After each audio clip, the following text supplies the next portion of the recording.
Happy Friday, everybody, and welcome back to Brown Bag Bets, powered by BetSperts. You are your daily dose of cricket handicapping and sports betting picks. I'm Alex Christensen, and joining me, as always, is Mr. Andy Molitor. And frankly, folks, because we need a little bit of help here on this Friday to get some picks in, Mr. Matthew Rooney joins us to talk baseball and hockey. But most importantly, gentlemen, it's over. There are no more terrible Celtics games that I have to watch or pretend to have watched. I did turn last night off after the first quarter, and it seemed like the move. I mean, how much of the game did you watch, Andy? So I forgot something at the office, had to run in, and I asked the wife, I'm like, you want to go to the bar for a bit? I'm like, you want to come with? We'll go to the bar. And we did. And got there. Every TV at that bar was on Chicago Fire.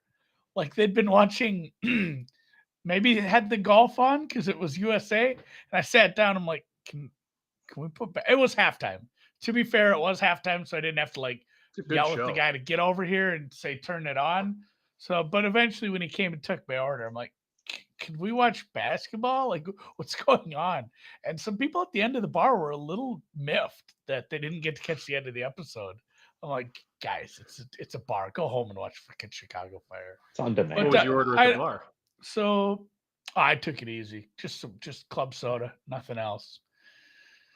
They do have these amazing Southwestern egg rolls, so it's a good little joint. And took in most of the third quarter there. Third quarter got exciting at the end when the Celtics made a little run. Obviously, the fourth quarter didn't cap that off, and the Warriors just played good. And you cannot turn the ball over that many times and win any games, I don't think, unless you're playing like the Kings. I don't know, like you'd have to be playing a pretty bad team to turn the ball over. Constantly, I think was the stat I saw. I believe that was it was like 2 out of 3 possessions sometimes. Like they're not even getting shots off. They're just going down there, jumping into the lane and having the ball stripped. It was a rough watch if you were a Celtics fan or backer. But yeah, we're done with that. We're on to the draft and summer league, and then basketball starts again in like a month. Yeah, no surprise draft picks today. Nothing really popped up over yesterday. Again, stuff is still opening up. We'll do a more focused effort next week and try to get you up to bat. But it was a great season. Kudos to Warriors fans. It's fun to see that group get another championship sort of later on. I think this is probably really important for that team from a legacy perspective to not only get that extra title, but to have gotten it a few years away from the other ones when not that necessarily everybody kind of wrote them off, but I think they were a little bit of an afterthought before this season. Oh, for sure. And I mean, just the odds going into the playoffs, it kind of confirmed things. So have y'all considered the Warriors forced those turnovers? It's fair, but a lot of them were just horrible passes. And the thing is, even a strip, which I would consider like a forced turnover, when you are just going into the lane without a plan, that's how those strips happen. It does take 2 to tango for sure. So it was rough watch for some of the offense because some of those turnovers were very much unforced. Yeah, and Patrick, I didn't think they were a WNBA team. I thought they were a soccer team, the Chicago Fire. But I think Chicago Fire is it the Columbus Crew? Chicago Fire's our MLS Chicago team. might be that is an MLB team. Wow. Or an MLS. The only MLS team with a terrible 1-hour drama named after it. Although I would watch. Hey, look at that. I don't know. I'd probably watch a Minnesota United. Chicago Sky is the WNBA team. Defending WNBA champion Chicago Sky. I was gonna say I could have told you that. I did watch. I didn't watch the Stanley Cup Finals, but I definitely watched some WNBA finals. Sorry, man. I'll watch the next game. Definitely a game tomorrow. You want it Saturday night. You're not going to watch it. You know what I'm doing tomorrow? Just before we even get into anything here. My wife's 20th class reunion. 20th, that's how old we are. But she graduated with a class of like I don't know, 14, 20, something like that. So like a good turnout. What a percentage for a class reunion? A good turnout is like 20, 30%. I don't know. So there's gonna be like 6 people there. So it's gonna be weird, but A quiet affair. it'll be a quiet affair. Gonna do that, and then no, I'll head back to the farm. We'll be at the in-laws this weekend. I'll watch the hockey game at night. So going to watch it. And then today I'm going to watch some. Do we have day baseball? I know we did yesterday. We're going to have Saturday, obviously. But is any of this day baseball? Or are you making me wait? I honestly, especially when I do it here on Tuesdays, sometimes too. Just Tuesday, there's not a whole lot of day baseball unless you have a doubleheader. Whenever I come in here on Fridays, I always try and throw in a White Sox pick because I have to make a White Sox pick, and then look at the day games first and see what I can get from there. But that's exactly what I did. I have White Sox picks and I have 2 day baseball picks because it's Friday day baseball. Everybody wants something to watch on the TV and gamble on. And there's no, I don't know about the tennis this afternoon, but I do know there's baseball on at noon, and I'm sure you could probably find it somewhere. So why not bet on that? The amount of matches has kind of forced tennis into mostly the morning right now. So we will need some day baseball as we are still in the international break for most of soccer. So yeah, day baseball. What do we got? I threw in the Phillies here. I think I'm going to start from the bottom here and work my way up, or at least start at the bottom. Threw in the Phillies for Noops here. They're playing at noon, I think, or 1:00 your time, Eastern, at the Nationals, who have been just awful this year. And the Phillies offense starting to turn themselves around the last 5 games. I think they put up double-digit runs a couple times, and the Nationals are just really, really bad. They're throwing the pitcher they're throwing today, Jonah Don, is like 1-10 with an ERA in the mid-6s. So day baseball, 6 team total runs. I think that's enough for the Phillies offense, who ever really, since in dumping Joe Girardi, have been a lot better and seem like they got a little bit of jolt out of that, especially at the plate. 6 runs for a 1:00 start, noon start. I think that's a lot of fun to root for. I'm going to go to the top here. Braves Cubs. That's I think an hour after the Phillies game starts. Taking Dan's Braves. Dan, is it 14 or 13 in a row that the Braves have now won? You can put in the chat there. I think it's 14. They're figuring it out. They have the Cubs, who have been just obviously you guys don't live in Chicago, but the Cubs are even as bad as they are, they still get a lot of headlines here because they're kind of the more, quote unquote, fan-friendly, popular team in town. Cubs fans are just absolutely livid, and it's getting really bad after what was kind of like a fun, rebuildy type start. The reality is starting to sink in, and they've been just awful. I think they just got swept by the Padres in a series that they allowed 12 and 19 runs in the last 2 games. So they're kind of spiraling a little bit. Braves are coming in and kind of rolling, and you have a pitching matchup that actually on paper favors the Cubs. Charlie Morton hasn't been very good this year. Keegan Thompson has, and I think that's why you're getting, -2.5 is plus 154, -1.5 was right around even money. I just figured, it's day baseball. We like going for a little bit extra juice on here. So I upped it to the -2.5. And I'm taking the Braves. Dan Braves, the tale of 2 streaks here on a 14-game winning streak against the Cubs, who have lost 10 in a row. Dan says Cubs money line, but Dan sometimes is a skeptical Braves fan, or sometimes likes to fade his own team for his own emotions, which I totally support. And then White Sox Astros, going with the over 8. The White Sox offense starting to wake up a little bit. They scored, I think, 59 runs in the last week, and not that they've been playing the best of competition, but they faced some decent pitchers along the way, and they're picking up some runs. And they're going to Houston, who has historically over the last couple of years, especially, hit the Sox pretty well. Lucas Giolito's throwing for the Sox. He is a fastball changeup pitcher, and the changeup has been a little bit off since he came off the COVID IL. He's still working on it. And if that's not working, Houston's going to get their chances, pitches to hit, and they're a good fastball hitting team. So I expect their offense to be pretty solid today against the Sox. And Framber Valdez is a lefty. He's been good this year throwing for the Astros, but the Sox offense has feasted on lefties historically over the last couple of years. So I think 8 at close to even money is a pretty fun over to root for on a Friday night. Yeah, I like that. Just reading Dan saying baseball is stupid. Baseball is stupid sometimes. Baseball is definitely stupid sometimes. The White Sox are pretty good, right, Matt? Are they in first place? We're getting there. Well, clearly they have to be in second place then, right?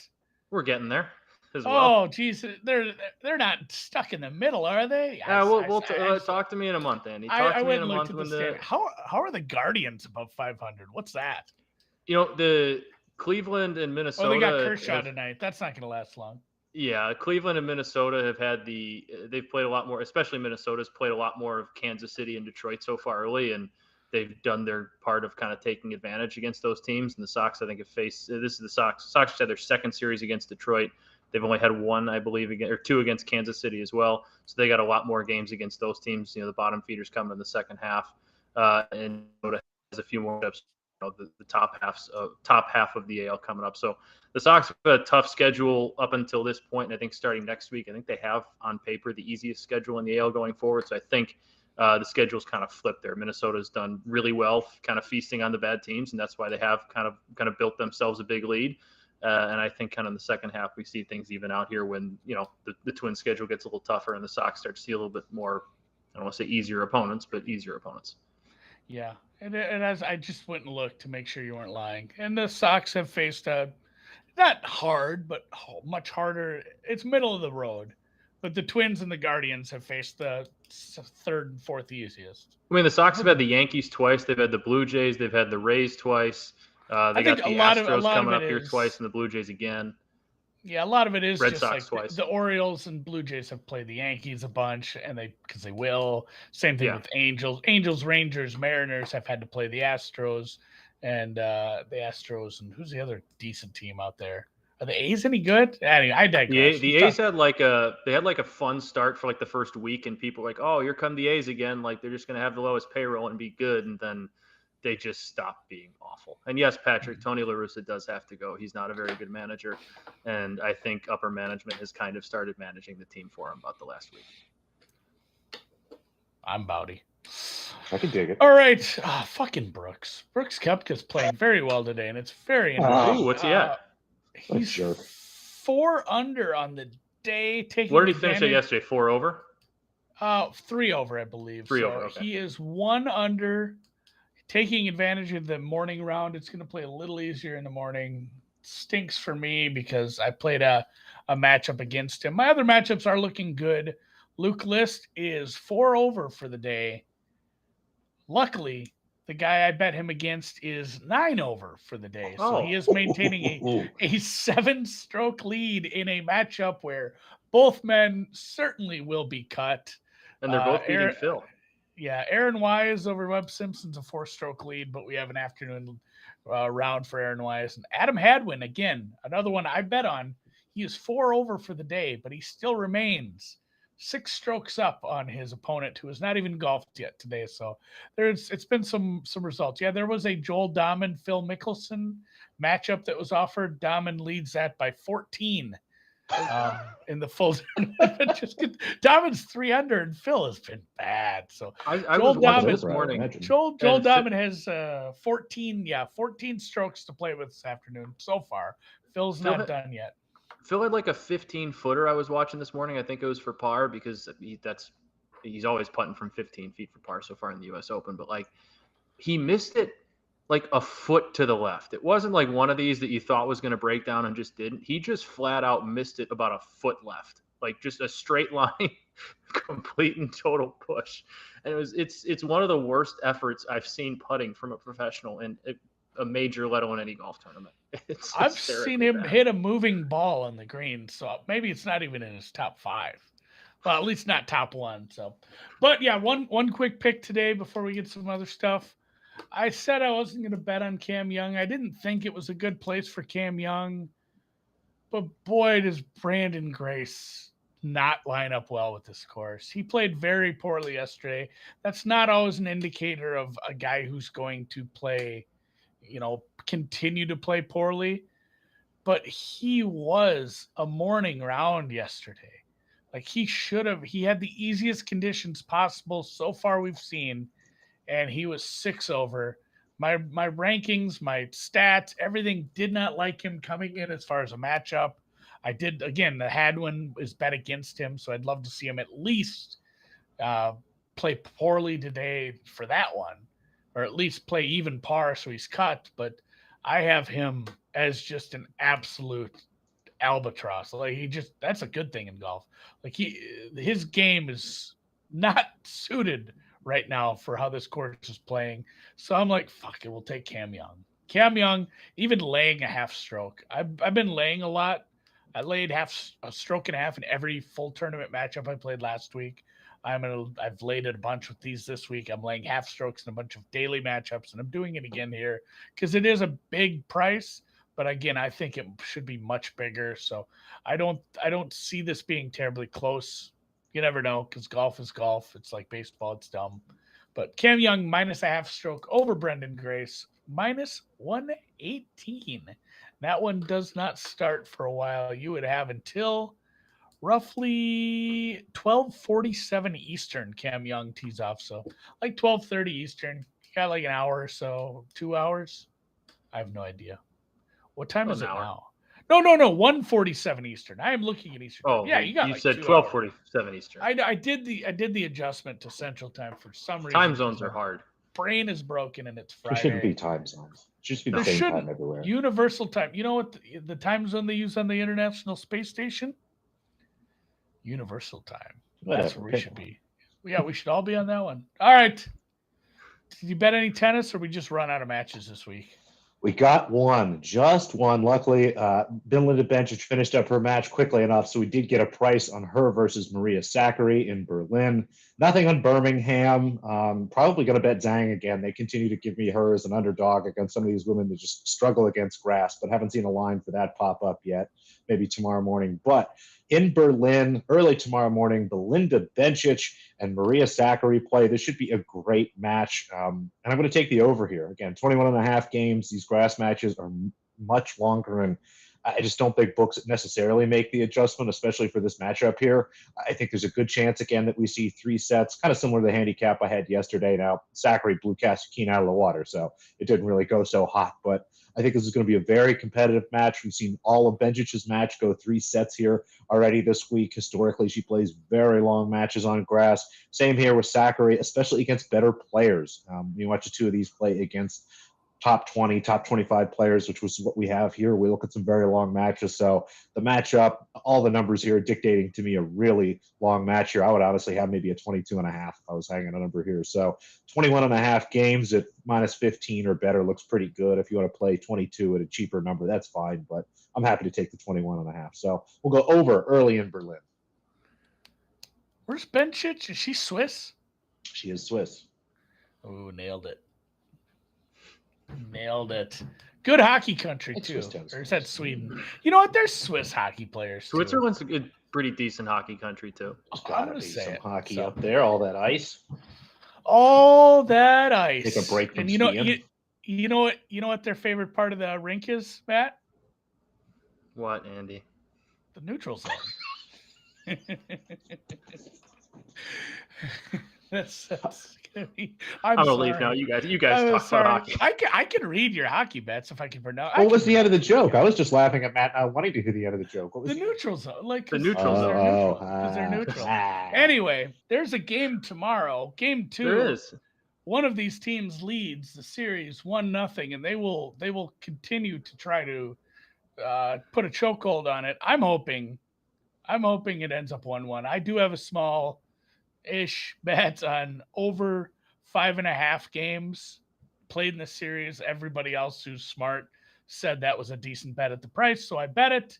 So I'm hoping it's 2-2 after 4 games. But tomorrow, game 2 in Denver. There you go. It is in Denver. Did you get that? Colorado. What price did you get at that over 5.5? $130 minus 130. That's so, grabbed it early. I got some of that too. Yeah, I think we all just kind of grabbed it. Like, oh, let's go spend some money at Bovada. But as usual, you have some props and some looks for us as the Lightning and the Avalanche get together and play a hockey game tomorrow.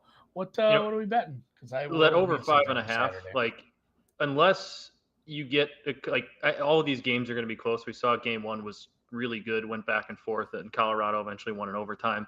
But with the way game 1 looked, like the only way this isn't a 6 or 7 game series, in my opinion, is if just one team happens to get all the late bounces in overtime.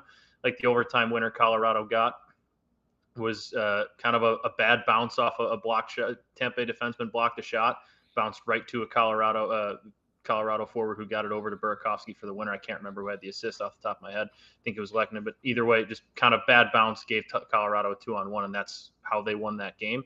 I mean, I think that's kind of the type of series we're going to see, two really good teams going back and forth. And it's going to be a game of who gets the bounces and win. Colorado got in game one, got the win in game one. But I do have some 3 bets for the game, and then I also wanted to get back to my Vasilevsky Conn Smythe prop I talked about on Tuesday. I'll get to that at the end, but I'll go with the game picks first here. Betting Nathan MacKinnon a couple different ways. He was held off the not score sheet totally, had an assist in game one, but didn't score. He was held goalless in games 1 through 4 of the St. Louis series, and since that point, he hasn't gone back-to-back games without going scoreless. He's scored in every other game since then. I like him. It's not too juicy at plus 142, but it's still plus 142. That's still pretty good, plus money on the best goal scorer on either team to get one. And he gets so many chances. His shots on goal total is over 4.5. Usually for these guys, the normal total is 2.5, 3.5 for like the really high volume shooters, and McKinnon's is 4.5 at minus 145. It's because he has 7 shots on goal a game in his last 4 games. I think he's averaging just under 6 for the playoffs, like 5.8. So it's laying some juice there, but I have no problem backing him. He's going to generate chances. It's just a matter of whether or not he's actually getting the shots on net, or if they're getting deflected, hitting posts, whatever. He's going to get a ton of shot attempts, and I expect him to go over that. And with that good of a shooter, with that many shots, one of them is bound to go in, right? And then Vasilevsky, I got a little greedy here going up to the 40-plus saves, because 39-plus was like plus 260, and then 40 was like jumped up to plus 320. It was like, oh, come on. He's going to get one more. But really, so that's what I have on the card. But also, if you go to FanDuel, they have it's nice. They don't have like an over/under for saves. They have goalie props, and they're just alternate save totals. And you click show me more. You click Andre Vasilevsky, and it's every number from like 25 to 50 in terms of saves. I think right around 35 plus is where you start seeing it become plus money. So that's where I would look around there, look around the 34, 35, 36 mark, and kind of where you feel comfortable, go ahead and grab one. Because I do think Colorado is going to generate a lot of offense. I was actually very impressed with them after they jumped out to the early lead, took advantage of a rare bad period from Andre Vasilevsky in the first period. But those second 2 periods, Tampa came back, scored a couple goals quickly, and it looked like, tide might be to them. And Colorado really kind of went back and just got control of the game again, and they didn't really fold under that pressure. They didn't really back down. They just kind of came back, started playing their game, and I think that was very encouraging going forward for them. So I think they're going to generate a bunch of chances again at home. So 40-plus saves, plus 320, throw a little bit on there. Back McKinnon, I think those are the 2 bets here really for me. The Vasilevsky one is kind of taking a flyer, and hopefully Colorado gets an extra power play or 2 and sees some more shots. But then Vasilevsky's Conn Smythe, it was plus 430 on Tuesday. They lost game 1 in an overtime battle where Vasilevsky had 1 bad period and then was really dominant for 2 periods. In the second and third periods, he was fantastic, stopped a whole bunch of shots. I still think this series runs through him for Tampa, and if they're going to win, it's going to be because he puts in a Conn Smythe performance, and he's already there. The Lightning favorite to win the Conn Smythe, and they lost 1 game in overtime. They lose a lot of game 1s. That's not new. I don't see why. I mean, the price jumped because they're down 1-0 in the series, but Tampa goes down 1-0 in the series a lot. They're a team that gets better as the series go on. He's a goalie that gets better as series go on. So plus 650 for him, I think that's a no-brainer to grab a little bit of a flyer on. Tampa series money line, I think, went up to like plus 220, plus 230 some places. That's fine too, but for me, I think the value is so much there in plus 650, because I think, like I said, this is destined to go 6 or 7, and he's a guy who is in game 6s and 7s is just unbelievable. So I really like him at plus 650. I think by the time you get to game 5 or 6, his odds will be back down to like plus 300. There is something to say to just these MVP awards. Like, again, like our friend Doc Better was, and I think some of this was crossing with other people, but essentially he got Curry almost at even money for MVP.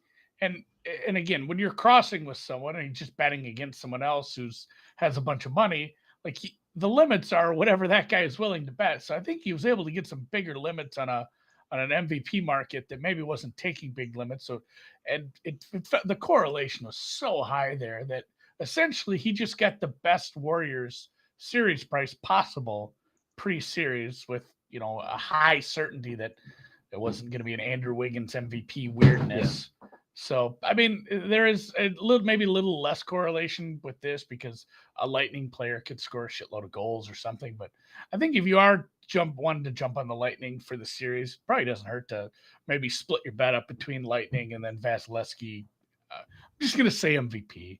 I'm not going to say Conn Yeah, Smythe. that's totally fine. I don't know fine. who this Conn Smythe playoff lady MVP. is. That's fine. But no, like you talked about with like Curry, there kind of the narrative going into that series was, like you said, unless a guy like a Wiggins or a Clay was, you know, unbelievable and won them every game, it was going to be Curry's MVP to lose.